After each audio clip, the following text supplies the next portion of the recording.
ଦିଅନ୍ତୁ। ସୌଭାଗ୍ୟ କୁମାର ରାଉତ ସତ୍ୟନାରାୟଣ ସେବା ଟ୍ରଷ୍ଟର ଚିଫ୍ ଆଡଭାଇଜର ଅଛି।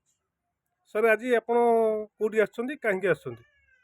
ଆମେ ଆଜି ଆସିଥିଲୁ କେନ୍ଦ୍ରାପଡ଼ା ଜିଲ୍ଲା ଆଳି ବ୍ଲକର ଦେଓମାଳ ପଞ୍ଚାୟତର ଦେଓମାଳ ଗାଁର ଅଜୟ ସେଠୀଙ୍କ ଘରକୁ ଆସିଥିଲୁ।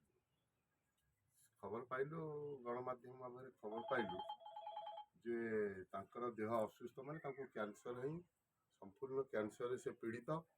ତାଙ୍କର ଗୋଟିଏ ଆଖି ନଷ୍ଟ ହୋଇଯାଇଛି, ଆଉ ଗୋଟେ ଆଖି ଅପରେସନ୍ ପରେ ଜଷ୍ଟ 20% ଦେଖାଯାଉଛି। ତେଣୁ ସତ୍ୟନାରାୟଣ ସେବା ଟ୍ରଷ୍ଟ ତାଙ୍କ କତିରେ ପହଞ୍ଚି ତାଙ୍କର କେମିତି କ'ଣ ଭଲ ହେବେ, ଉପଚାର ହେଇପାରିବେ, ଜଗନ୍ନାଥଙ୍କ କତିରେ ଆମେ ପ୍ରାର୍ଥନା କରୁଛୁ ଯେ ଆଙ୍କର ଦେହ କେମିତି ଶୀଘ୍ର ଭଲ ହେଇଯାଉ। ଇଏ ଜଣେ ଭଲ ଷ୍ଟୁଡେଣ୍ଟ, ଡିପ୍ଲୋମା ଇଞ୍ଜିନିୟରିଂ କରିଛନ୍ତି। କଲା ପରେ ବି ଆଜି ଯେତେବେଳେ ରୋଜଗାର ବୟସରେ ତାଙ୍କର ଏ ଅବସ୍ଥା, ବାପା ମାଆଙ୍କର ଯେତେବେଳେ ପୁଅ ପୋଷିବା ସମୟ, ସେତେବେଳେ ପିଲାଟି ଆଜି ଅକ୍ଷମ ହେଇଗଲା, କ୍ୟାନ୍ସରରେ ପୀଡ଼ିତ ହୋଇ।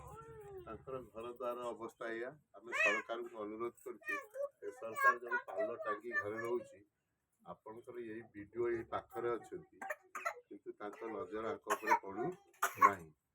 ତେଣୁ ସରକାରଙ୍କ ସାହାଯ୍ୟ ତାଙ୍କୁ ମିଳିଲେ ସେଠି ଉପକୃତ ହୁଅନ୍ତେ। ଆମ ଟ୍ରଷ୍ଟ ତ ବିଭିନ୍ନ ଯେଉଁ ପିଲା ପାଠ ନ ପଢ଼ିଲା, କାହାକୁ କ୍ୟାନ୍ସର ହେଲା, କାହାର ଗରିବ ଝିଅଙ୍କ ବାହାଘର ନ ହେଇପାରିଲା, ନିଜକୁ ସତ୍ୟନାରାୟଣ ସେବା ଟ୍ରଷ୍ଟ ସମସ୍ତଙ୍କ ମାଙ୍ଗଳିକ କାର୍ଯ୍ୟରେ ନେଇ ସାହାଯ୍ୟ କରେ।